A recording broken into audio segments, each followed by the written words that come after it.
Hi hello guys, welcome to SP Logster. இன்றைக்கி என்ன பார்க்க போகிறோம்னா நம்மளோட ஃபிஷ்ஷஸ் பற்றி தான் கைஸ் பார்க்க போகிறோம். முக்கியமாக நல்லா மழை வேறு வர மாதிரி இருக்குது கைஸ். பார்த்து நல்லா ஃபிஷ்ஷஸ் வச்சுக்கோங்க. வாங்க கைஸ், எல்லாத்தையும் நான் பார்ப்போம். இதில் தான் கைஸ் நம்ம ஃபுல் ரெட் அக்கா இருக்காங்க.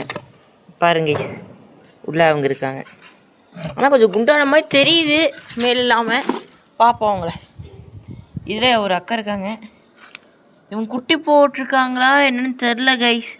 ஆனால் ஒல்லியாக இருக்கிற மாதிரியும் தெரியுது, அதை குட்டி போகிற மாதிரியும் தெரியுது. என்னென்னு பண்ணுறதுன்னு தெரியல, நீங்கள் கமெண்ட் பண்ணுங்கள். இதில் தான் கைஸ் என்னோடய சாதா கப்பீஸ் எல்லாம் இருக்குது. என்னடா கீழே ரெட்டிஸாக இருக்குன்னு நினைக்காதீங்க கைஸ். ஒரு கல் வச்சுருந்தேன், உள்ளே விழுந்துருச்சு. எடுத்து வெளியே போட்டேன். மீனுக்கு எதுக்கும் வாதங்கம் இல்லை. அப்புறம் இதில் நம்ம இன்னொரு அக்கா, இவங்க எப்போ குட்டி போடுவான்னு தெரியல. ஆனால் வயிறு ரொம்ப பல்ஜாக இருக்குது கைஸ். மூடி சொல்லலாம் வாங்க. இதில் தான் கைஸ் நம்மளோட இன்னொரு குட்டி புதையல் இருக்குது. தெரியுறாங்களா? உங்களுக்கு தெரியவாங்கன்னு நினைக்கிறேன். எப்படி இருக்காங்கன்னு பாருங்க கைஸ். நிறைய பேர் இருக்காங்க கைஸ். அப்புறம் என்னடா இந்த பக்கம் கூட்டு வரேன்னு நினைக்காதீங்க கைஸ். இங்கே தான் கைஸ் நம்மளோட இன்னொரு புதையல் இருக்குது. இதோ குட்டீஸ். மறக்காம இந்த மாதிரி வீடியோ பார்க்க எஸ்பி வ்ளாக்ஸை சப்ஸ்கிரைப் பண்ணிக்கோங்க கைஸ். தேங்க்யூ ஃபார் வாட்சிங்.